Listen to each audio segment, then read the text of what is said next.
नहीं चलेगा ना, है ना। हकीकत मार्फत तक पहुंचना पड़ेगा ना। जब तक हम चितवनी में नहीं बैठेंगे, जब तक हम अपने इन अंतर चक्षुओं से स्वयं धनी को नहीं देखेंगे, तब तक कैसे हम मान सकते हैं कि हमारी जागनी हो गई। वास्तव में वही जागनी है, यही अपनी जागनी जो याद आवे निज सुख, या ही से इश्क आवई, या ही से हो ये सन्मुख। यही अपनी जागनी है। हमें अपने सारे सुख परम धाम के याद आ जाए। 25 पक्षों में हम विचरण करें, 25 पक्षों में हम घूमें। और जब हम उन 25 पक्षों में विचरण करेंगे तो इससे क्या आएगा, हमारे अंदर इश्क आएगा। यही यहाँ इसी से इश्क आना है। और ये कैसे आएगा, देखो मैं थोड़ी सी वैसे यहाँ बैठ करके जब हम वाणी के आगे बैठते हैं अपनी बात नहीं करनी चाहिए, मैं क्षमा चाहूंगी। थोड़ी सी 2 मिनट की 1 मिनट की बात में कर रही हूँ। मैंने भी जिद ली हुई थी कि मैंने चर्चनी नहीं सीखनी, मैं चर्चनी नहीं सीखूंगी, मैं चर्चनी में ग्रुप में आना ही नहीं, बैठना ही नहीं। राजी, अगर मैं राजी की अंगना हूं तो राजी मुझे ऐसी परम धाम दिखाएंगे, है ना। लेकिन हर रूह की लीला अलग है। राजी ने चर्चनी सिखानी थी, लगा दिया चर्चनी में, है ना, कि चर्चनी तो सीखनी ही पड़ेगी। और अब इतनी लत, इतना शौक पड़ गया, इतना इंटरेस्ट हो गया चर्चनी में कि अब मेरा मन करता है नहीं 5 परिक्रमा हो गई हैं, 6ठी 7वीं तो कर ली पूरी, 7 परिक्रमाओं में घूमना है तो 6ठी और 7वीं भी करना। तो ये धनी के करे होता है सब कुछ। और देखो ये अब कह करके मत सोचना, आजकल बच्चे बड़े जल्दी पल्ला झाड़ लेते हैं। आप जैसे युवा कहते हैं राज्य के चाहने से इल्म आना है, राज्य के चाहने से इश्क आना है, राज्य के चाहने से कॉल फैल आना है, कॉल फैल आना है, राज्य के चाहने से चितवनी होनी है। तो राज्य जब चाहेंगे तब हो ही जाएगा। नहीं, पहले रूह को अपने दिल में लेना पड़ेगा। राज्य तभी चाहेंगे, राज्य को दोबारा चौथा ब्रह्मांड नहीं बनाना, दोबारा फिर जागने का ब्रह्मांड बनाएंगे, दोबारा फिर लेकर के आएंगे। उन्होंने भी तो रूहों की सब इच्छाएं पूरी करनी है। ये तो हमें समझना है ना कि हमें किस तरह से धनी को याद करना है।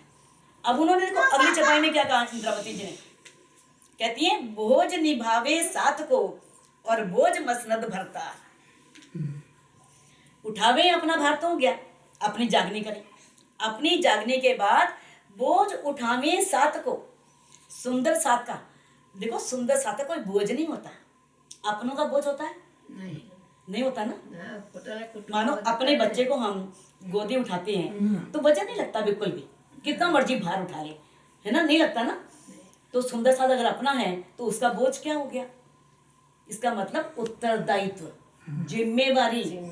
हमने उससे कॉल किया था कि तू भूलेगी तो मैं जगाऊंगी, मैं भूलूंगी तो तू जगाना। अब आगे कह रही है और मसनद भरतार। राज्य ने हमारे दिल में बैठक बनाई, सिंहासन लगाया। अब उस सिंहासन का कोई, उस सिंहासन के प्रति कोई फर्ज नहीं है, कोई हमारा कर्तव्य नहीं है, कोई जिम्मेवारी नहीं है। तो वो भी हमें अपने भरतार की गद्दी की भी लाज रखनी है कि उन्होंने हमारे दिल को क्या बनाया है, अर्श बनाया है। उन्होंने क्या दिया, ऊपर तले अर्श ना कहिया, अर्श कहिया मोमिन करो। ना ऊपर अर्श है ना नीचे अर्श है, मोमिनों का दिल ही अर्श है। अब देखो यहाँ अगली चौपाई में इंद्रावती क्या कर रही है, अर्श किया अपने दिल को।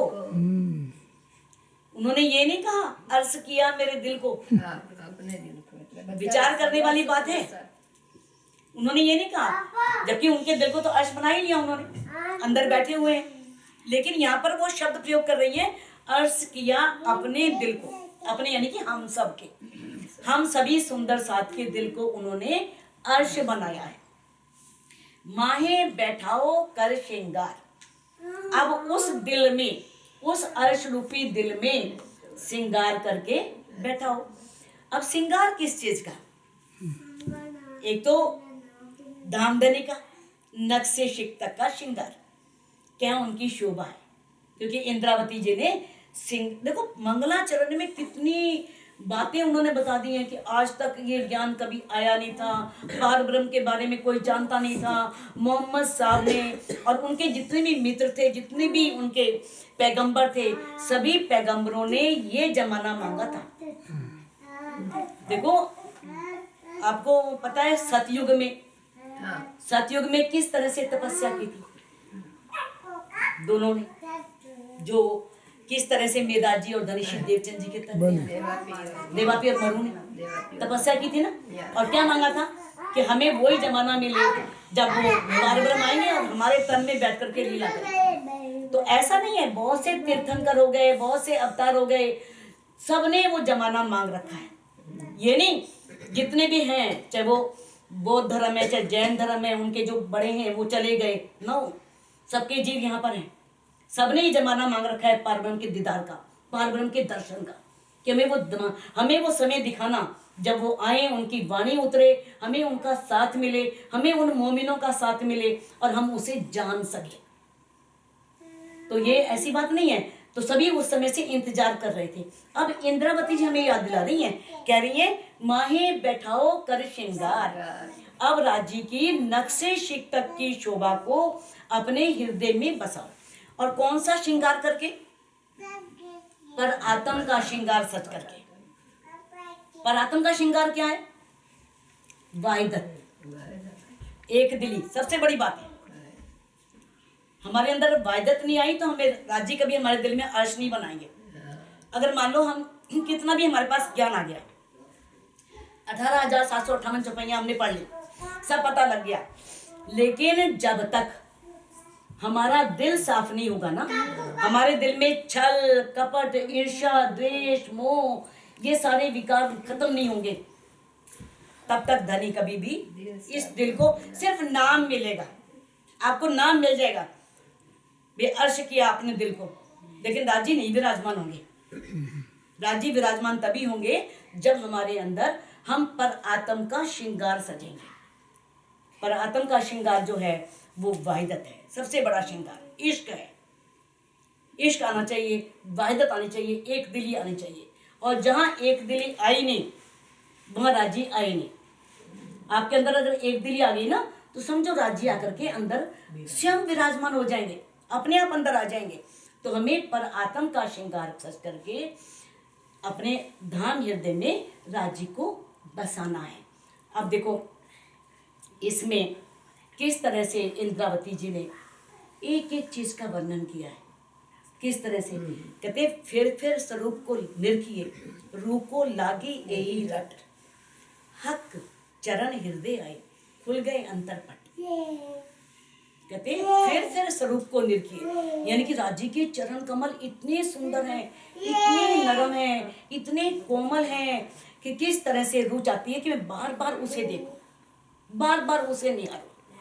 और जैसे ही राजी के चरण कमल हमारे हृदय में आते हैं ना तो हमारे अंदर के दरवाजे खुल जाते हैं। अब देखो कोई भी आपके घर आएगा तो कहेंगे ना कि आज हम धन्य हो गए, आपके चरण हमारे घर में पड़े। तो क्या चरण ही पड़ते हैं क्या? वो व्यक्ति अंदर नहीं आता, पूरा व्यक्ति अंदर आता है ना। जब चरण अंदर रखेंगे तो समझो खुद आ गए, तुम आए सब आइया, दुख गया सब दो, श्री मामती कहे सुख क्यों कहूं, उदिया मूल अंको। जब धनी के चरण ही हृदय में आ गए तो समझो स्वयं राजी आ गए। इसलिए चरणों की महिमा बताई है, क्योंकि चरण को देखेंगे हम, चरण को निहारेंगे, चरण दिखने लग जाएंगे तो राजी का पूर्ण स्वरूप दिख जाएगा। क्या है ना, चारों जोड़े चरण के ए जो अर्श भूखन, ए जब आवत हृदय मिले तब आवत स्वरूप पूर्ण। जो राज्य के 4 आभूषण हैं, झांझरी, घुंगरी, काबी, कड़ला, जब ये आभूषण जो हमारे परम धाम के ये धनी के चरणों में, हमारे हादी के युगल स्वरूप के चरणों में, दोनों के हैं, राज्य के भी श्यामा जी के भी युगल स्वरूप के चरणों में, जब ये चरणों में आभूषण दिखने लग जाएं तो सारा स्वरूप आ जाता है। तो इसीलिए इंद्रावती जी ने इसमें कहा है कि हमें देखो, जब तक हम राज्य की नक्शे शिक्त की शोभा को अपने हृदय में बसाते नहीं, और हम कहें हमारी आत्मा की जागृति हो गई, तो ये क्या है? ये कोरी कल्पना है, ये दिवा सपन है। आप दिन में सपना देख रहे हो, आपकी जागनी नहीं हो सकती। जागनी तभी होगी जब राज्य का श्रृंगार आपको दिखने लगे। आप आंखें बंद करें तो राज्य की पाग, उनकी कलंगी, उनकी दुगदुगी, उनका मुखारबिन, उनके कानों में पहने हुए कर्णफूल, उनके गले में पहने हुए 6 हार आपको दिखाई दे, आपको दिखने लगे। उनका ना मुख मेरे महबूब का रंग अति उज्जवल गुलाल। इंद्रावती कह रही है कि मेरे महबूब का मुख कितना सुंदर है। कैसे है? बिल्कुल उज्जवल गुलाल की तरह से, सफेद में लालिमा मिली हुई है। क्यों कहूँ सलूकी नाज की, नूर तजल्ली नूर जमाल। अब वो कहते हैं मैं उनकी सलूकी के बारे में, जो उनकी सलूकी है या जो उनकी सुंदरता है, जो उनकी नाजुकता है, जो उनका सौंदर्य है, उसके बारे में क्या कहूँ? वो तो नूर जमाल है। नूर जमाल तो आप जानते हैं, नूर तजल्ली नूर जमाल, जो नूर का सागर जिसमें नूर ही नूर भरा, जिसके नूर से ही सब कुछ बना, वो होता है नूर तजल्ली नूर जमाल। तो यानी कि धनी के चरण कमल इतने सुंदर हैं, उनका मुखारबिन इतना सुंदर है। कहते हैं ना, जिन देखा हक एड़ा, वो नजर न करे किसी और, उसको उस सूरत बिना आग लगे सब ठोर। जिसने धामधनी अक्षरातीत के हृदय को देख लिया, उनके वक्षस्थल को देख लिया, फिर वो कहीं और नजर नहीं करते, कहीं और नहीं देखते। उनको उनके बिना सब कुछ क्या लगता है? क्या लगता है? आग। इंद्र जी कहते हैं मैं आग देऊं तिन सुख को, जो आड़ा करे जाते धाम, कि जो मेरे धाम जाने में रुकावट डाल रहे हैं, मैं उस सुखों को आग लगाती हूँ। और हम उन सुखों को मांगते हैं, हम उन सुखों को चाहते हैं, है ना। उन्होंने तो कितने आराम से अपने सारे सुख छोड़ दिए, अपना परिवार सब कुछ छोड़ा। तो कहने का भाव यह है कि हमारे हादी ने हमें इस वाणी के माध्यम से पूर्ण सिखापन दी है, लेकिन आवश्यकता क्या है? उस पर चलने की।